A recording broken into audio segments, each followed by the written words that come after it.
What's going on, family? I'm Scrapbook Boxing, Museum of the Forgotten Fisticuff series. This is the last video of the third wave, Black Murdersrow. We were examining the schedules of these great fighters to find out whether or not they were worthy of a title shot. We were trying to figure out why they did not receive a title shot by looking at the opponents, looking at the time in which they came. We examined several years. After looking at their resumes, looking at the fighters that they fought, the champions that had titles during their reign, the contenders, men who they defeated that would receive title shots. There's no question about it. That the third wave of Black Murdersrow, not only Hall of Famers, but more than worthy of a title shot. These were championship caliber fighters. So we're going to end this video by examining 1942, each fighter's individual career for that month.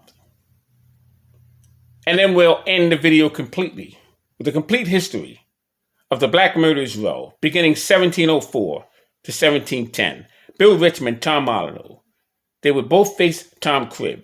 Tom Molyneux would be the first fighter of America to fight for a title shot. Bill Richmond would be the first fighter of America who would become a trainer. He would train Tom Molyneux. So 1942, Charlie Burley would have 17 bouts. He would knock out Shorty Hughes in 10 rounds. He would knock out Big Boy Hughes in 6 rounds. He would defeat Holman Williams in 10 rounds. Knock out J.D. Turner in 6 rounds. He would have 2 losses against Ezard Charles, both 10-round affairs. He would defeat Holman Williams in 10 rounds, lose to Lloyd Marshall in 10 rounds. And he would finish up that month with 2 fights against Holman Williams, 1 win and 1 loss. That's a Hall of Fame career in 1 month. Charlie Burley,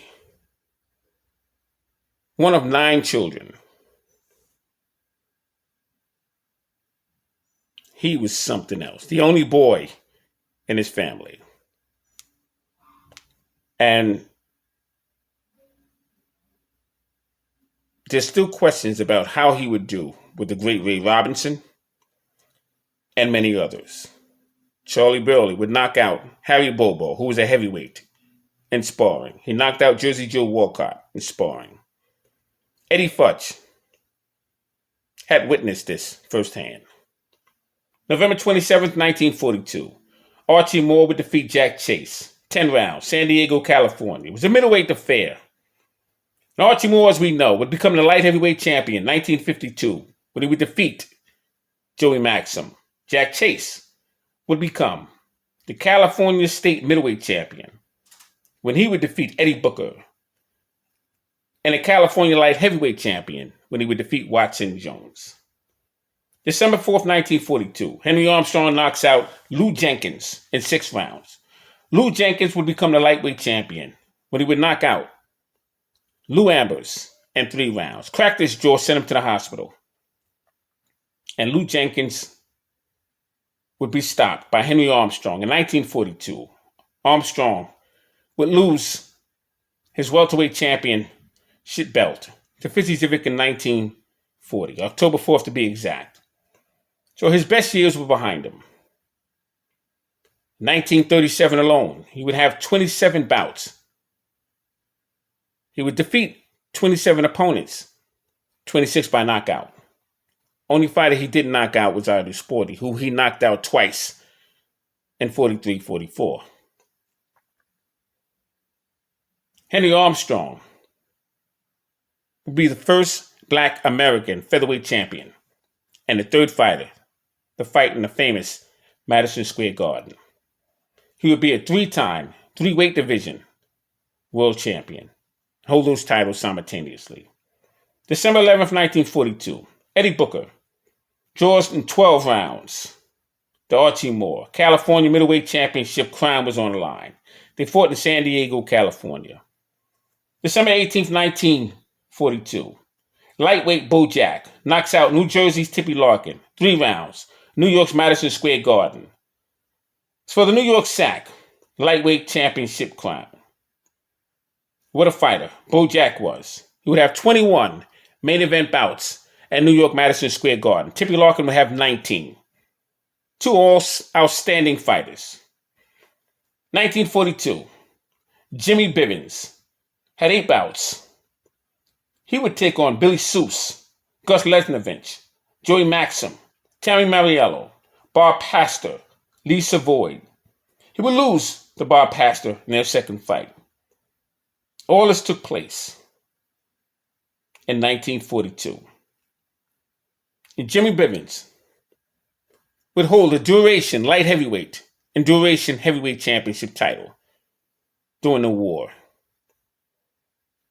And he would begin his career in 1940, along with Ike Williams and Willie Pep, Ray Robinson, and Ezra Charles. Jimmy Bivens, what a hell of a fighter he was. 1942, Ezra Charles had 12 bouts. He took on Anton Farides. He knocked him out in 3 rounds. Ken Overland, who he had a draw with. Charlie Burley, he defeated him twice. Booker Beckworth, who he knocked out in 1 round.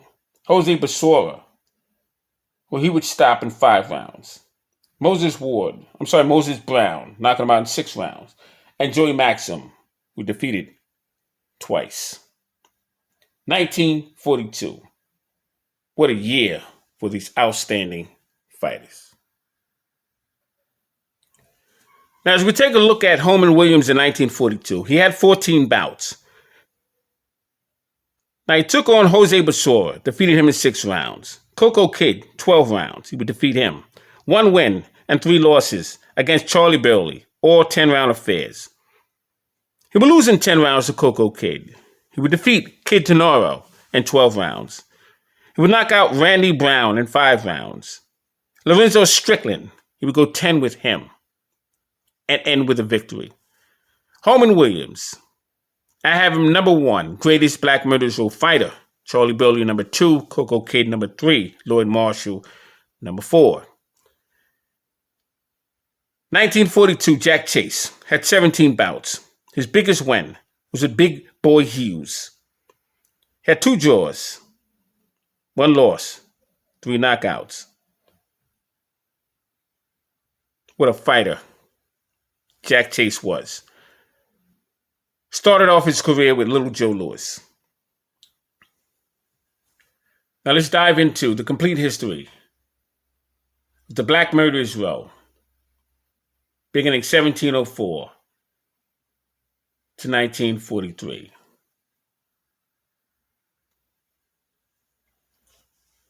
Now, Tom Molyneux, who was known as the Terrible Black, Jacques Hudson was simply known as Black. Young Congo was known as Norley Black. George Brown, they called the Young Molyneux. Gaines Black, well, from 1843 to 1844. George Crawhurst was known as the Black. The Edward Plantationer. Jimmy Johnson was known as Blackie. Bob Smith was better known as Ebony Young. Bob Traver was known as the Black Wonder.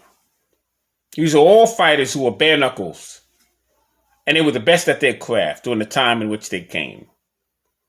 They couldn't get fights with white fighters that would take them to the top. They were blackballed.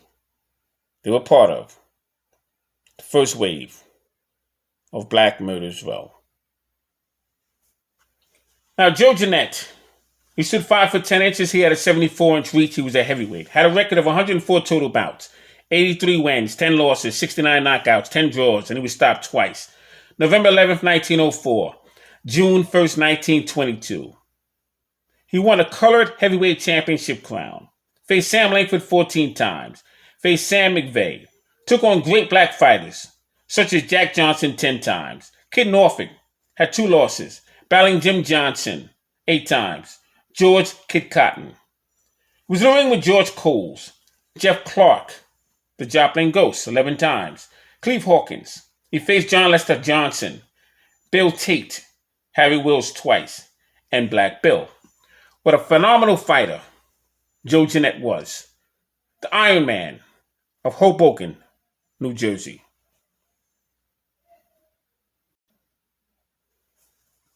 Sam McVeigh, who was better known as the Oxnard Cyclone, stood 5 foot 10 and a half inches, had a 75-inch reach, fought from 1902 to 1921. He had a total bout career of 102 fights, 76 wins, 13 losses, 62 knockouts, and he was stopped 5 times himself. He faced Sam Langford 15 times, battling Jim Johnson 7 times, Harry Wills 5 times, Jack Johnson 3 times, Jeff Clark the Joplin Ghost, Jack Thompson, Joe Jeannette 3 times, 1909 alone. February 20th, 20 rounds, vacant colored crown of the heavyweight championship belt. April 17th, he lost the crown to Joe Jeannette in 49 brutal contests. Joe Jeannette went down 27 times. It was a total of 32 knockdowns. Oh, what a fight that was. December 11th, 1909. It was a 39-round draw. A 30-round draw. All in 1909, Paris, France alone. December 11th, 1909, 30-round draw. My God. What a fighter Sam McVeigh was. And he is more than worthy of being a Hall of Famer. And he should have gotten a title shot. But he was blackballed from that opportunity. Sam McVeigh, the Oxnard Cyclone.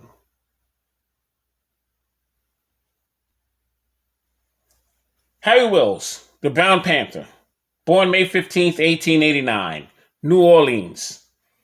He faced Joe Jeannette, Sam Langford 22 times, Sam McVeigh, Jeff Clark, Denver Ed Martin, Kid Norford, Jeff Thompson, Big Bill Tate, James Tut Johnson.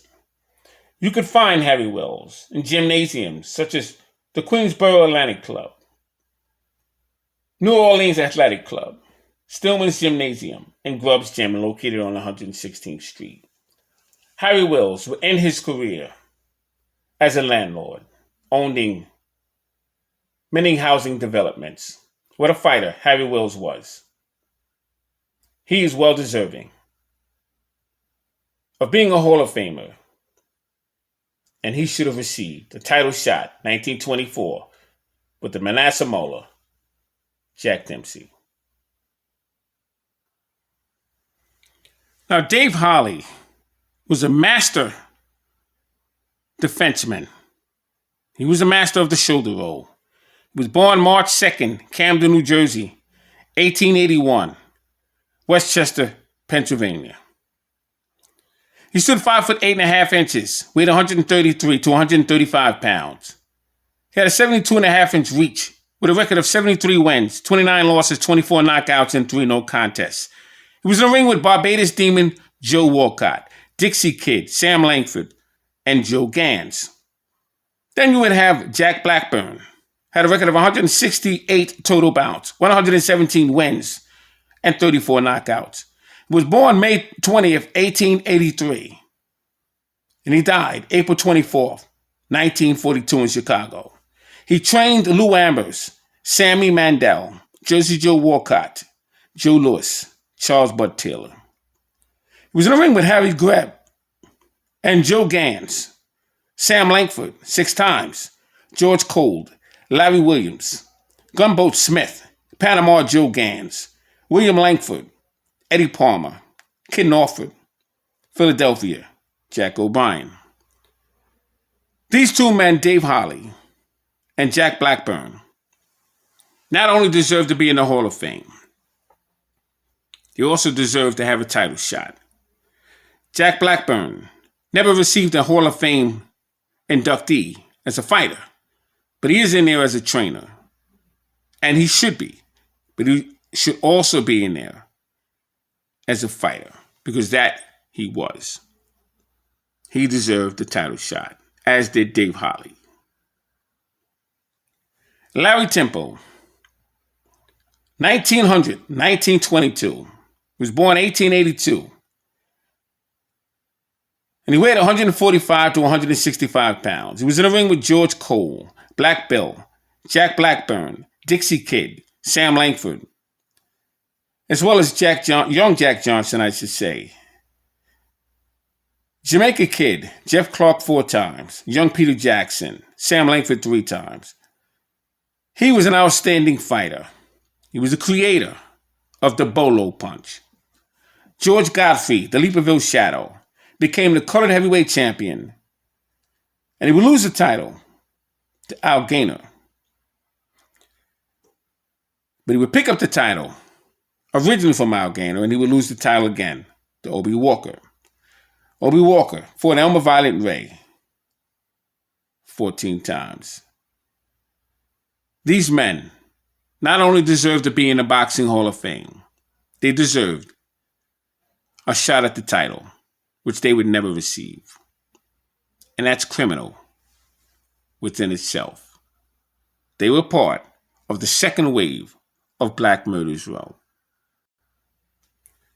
Now, 2 members of the first wave of Black Murdersrow, Bobby Dobbs, who was the colored lightweight champion, he would take on Joe Gans 2 separate occasions, both for the colored lightweight championship. He'd be in the ring with George Kid Lavin, Black Pearl Harris, Black Diamond Woodson, Frank Childs, Black Frank Taylor, Professor Charles Hadley. Then you would have Frank Craig, who was known as the Harlem Coffee Cooler. He faced Joe Butler and Dan Creedon. Dan Creedon was the Empire European middleweight champion. Both these men, Bobby Dobbs and Frank Craig, deserved a shot at the established world titles, and that they would never receive. Now, Bobby Dobbs would take on Joe Gans, but they were fighting for Bobby Dobbs' colored lightweight championship title. Leo Patterson, who was a member of the AEF, America's Expeditionary Forces, 1919. He was a lightweight champion. He defeated Bushy Graham. And he was on the team with Gene Tunney and fighting Bob Martin. Leo Patterson was an outstanding colored lightweight fighter during his time. But he was a great black fighter in reality. And he never received the title shot. Now, Leo Johnson did receive a title shot with Benny Leonard. And he was the colored lightweight champion. But that's one dream that did come true for Leo Johnson. Didn't get the nod, but he got the shot. And that's all these black fighters ever wanted. Leo Johnson, 1915, colored world lightweight champion. He held his head up high because that's as close as he would get of holding a belt. Shout out to Benny Leonard for giving him that shot. Both these men deserve to be in the Boxing Hall of Fame. Now, as we go into the second wave of Black Murdersrow, Kid Norfolk, his name was William Ward. He was born September 20th, 1895 in Norfolk, Virginia. He was in the ring with Johnny Wilson, Harry Greb twice, Lee Anderson, Jack Blackburn, Big Bill Tate, Jeff Clark, James Tuck Johnson, and Theodore Tiger Flowers, Jamaica Kid, Black Fitzsimmons, who they called Kid Monday, George Godfrey, and Balansiki. Now, Balansiki would become the first black light heavyweight champion when he would knock out George Compartier. Lee Anderson was a colored light heavyweight champion. Jeff Clark, the Joplin Ghost, deserved a title shot as he was in a ring with all the ring greats, such as Sam Langford and many others. Theodore Tiger Flowers would become the first black middleweight champion when he would defeat Harry Greb in 1926. Jamaica Kid was an outstanding light heavyweight champion of Jamaica. Never got a title shot in the States. These men were in the ring with Kid Norfolk, whose name was William Ward. What a fighter Kid Norfolk was. He deserved the title shot. He was in the ring with Harry Greb. but he's a Hall of Famer for sure. Harry Smith, the Harlem Thunderbolt, born October 28, 1907. And he was born in Jamaica. His parents would bring him over to the States for a better way of life. But in Jamaica, his dad would own a taxi and limousine company. And he would carry those skills to Harlem, New York. And he was owned many houses and developments and taxi cabs and limousines. Born October 28, 1907. Weighed 151 to 155 pounds. He was a colored middleweight champion, defeated Jack McVeigh in 1929, the Harlem Athletic Club. He would face William Gorilla Jones, Jimmy Francis, Homer Robinson, Powell Silver. As an amateur, he would have a record of 65 wins, no losses, with 55 knockouts. He would also take on Charlie Ballinger, the Canadian Light Heavyweight Championship. He was en route for possibly getting a title shot in the middleweight division. He would die at the age of 20 plus, 1933. He was refused a title shot opportunity with Mickey Walker. He was one of 3 black fighters in the top 5. William Gorilla Jones, Harry Smith, and Len Johnson, the English Flash. Harry Smith is my favorite middleweight champion, although only a colored title shot. But he wore that title proudly. And he was a hell of a fighter. Although Harry Smith never received a title shot opportunity, he deserves to be in the Hall of Fame. And he deserved a title shot opportunity. And I believe he would have made a gallant champion. Because had he received a title shot, I have no question in my mind he would have won. Panama Joe Gans, Cyril Quinton Jr., who was a colored middleweight champion, had a record of 134 total bouts, 90 wins, 40 knockouts, 31 losses. And what was incredible about this man, October 10th, 1915, he would win the colored lightweight champion. Oh, what a fighter he was. He would become a middleweight. December 1920, he would win the World Colored Middleweight Championship over Sailor Darkey, New York's Madison Square Garden. Being in the ring with Jack Blackburn, Theodore Tiger Flowers, he lost his crown to Larry Estridge in New York's Yankee Stadium. Allentown Joe Gans, better known as Joey Hicks. Now this brings us to the third wave of Black Murdersrow. Colored middleweight champion, Holman Williams, better known as Black Dynamite. He'd be in the ring with Jack Chase, Charlie Burley, Coco Kid, Eddie Booker, Tiger Aaron Wade, Lloyd Marshall, Burt Littell, Archie Moore, Young Gene Buffalo, Izzy Genazzo, Kid Tornero, Ernest Cat Robinson, Randy Brown, Jake LaMotta, Luther Slugger White, Marcel Sedan. What a fighter this man was. Well over 100 fights. And he was never given a title shot. He would hold the colored middleweight championship belt several times. The colored welterweight championship belt. He, along with Coco Kid, would fight 1932, 33, 34. And he started as a featherweight. Holman Williams was in a ring with Tommy Paul, who wound up becoming a titleist. Holman Williams was never given a title shot. That is criminal within itself. Next fight is Charlie Burley. Henry Armstrong and Tony Zale reigned as welterweight and middleweight champion during his reign. He was born September 6, 1917. Stood 5'9", weighed 145 to 162 pounds. He was a colored welterweight and a colored middleweight champion. Took on fighters such as Aaron Tiger Wade, Jack Chase. He would defeat him for the California Light Heavyweight Championship belt. Burt Littell, Lloyd Marshall, Holman Williams, 7 times. He would exchange the colored middleweight championship title with him. He would win 3. Holman Williams would win 3. And they would have a no contest in their last bout. He would also take on Joe Carter, Jimmy Bivens, Ezard Charles, Oakland Billy Smith, Charlie Banks, Coco Kid. Oh, what a fighter he was. He would become the colored welterweight champion, 1936, when he took on young Peter Jackson. He took on Dave Clark, Archie Moore.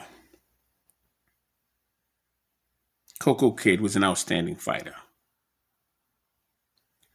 Coco Kid, he was the first colored welterweight champion and the last colored middleweight champion. Born January 17th, 1913, Mayo West, Puerto Rico. Stood 5'10", weighed up to 178 pounds. Started as 126 pounds.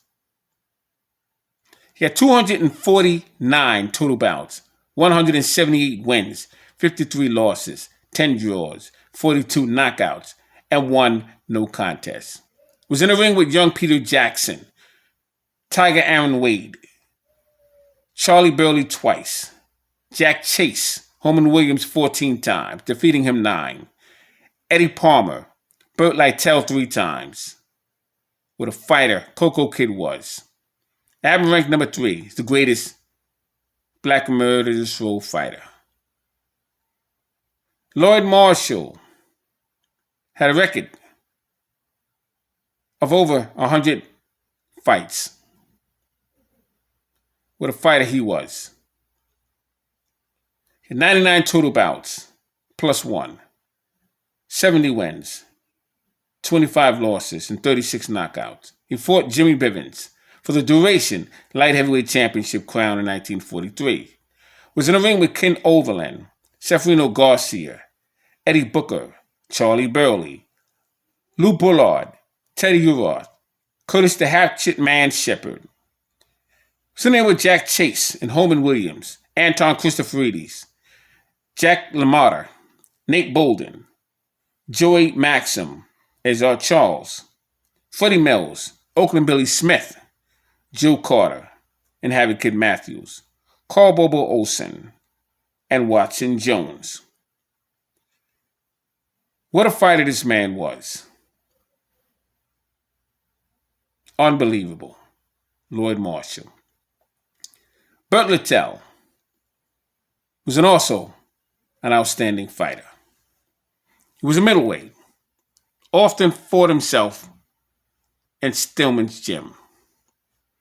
He's supposed to be sparring, but he would have live matches in sparring sessions to the point where he would suffer a cut and have to cancel his fight. He was very rugged, and he held no holds bars, if you will. But he was an outstanding fighter, Burt Littell. Now, the great things that would come from this unfortunate circumstance with black fighters, you would have Joe Louis, who would become the second black heavyweight champion. Won a title in 1937 in Comiskey Park, Chicago, against Jim Braddock. He would hold that title from 1937 to 1949. Had 25 title defenses and a reign of 12 years. Joe Louis, Brown Bomber, was a knockout machine, and he was a hell of a fighter. Had it not been for Joe Louis, John Henry Lewis, Jersey Joe Walcott, and Ezzy Charles would never get a shot at the heavyweight championship crown. And Joe Louis had appointed 2 black fighters to face one another. There would be Ezzy Charles and Jersey Joe Walcott. 1949, for the NBA version of the heavyweight championship strap. Shout out to the Brown Bomber, Joe Louis. Ray Robinson, greatest fighter pound for pound, was a 5-time middleweight, 1-time welterweight champion. He would win the 1938 AAU Metropolitan Bantamweight Championship title. And he was a hell of a fighter. Hammerin' Hank, Henry Armstrong, would become the featherweight champion in 1937. 1938, he would win the welterweight and lightweight champion. And he would hold those titles simultaneously. Also in 1937, he would have 27 fights, no losses, with 26 knockouts. He was a brilliant fighter. Henry Armstrong, my number 4 ranked greatest fighter of all times. Ray Robinson is my number 3. Joe Louis is my number 7. And finally, Archie Moore, the old Mongoose, 10-year light heavyweight championship reign, 1952 to 1962.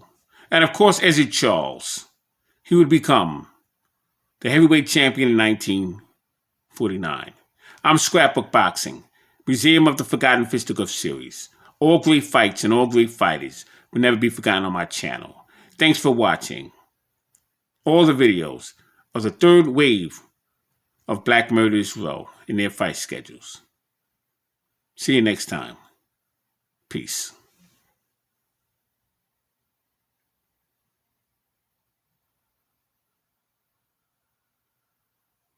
The Great Ike Williams, lightweight champion, 1945, 1947. What a hell of a fighter he was. Bob Montgomery would defeat Bojack and lose his crown, 1947, to Ike Williams. He was an outstanding lightweight champion. Philadelphia, Pennsylvania, better known as the Bobcat. Bob Montgomery. The Great Coco Kid, Puerto Rican fighter, member of the Black Murdersrow. Young Peter Jackson. He was the Pacific Coast lightweight champion, and he challenged Coco Kid for the welterweight championship belt, the colored title to be exact, 1936. Shout out to Stormy B. Man, Curtis Anderson, Hardline Boxing, Random Accustive Thoughts.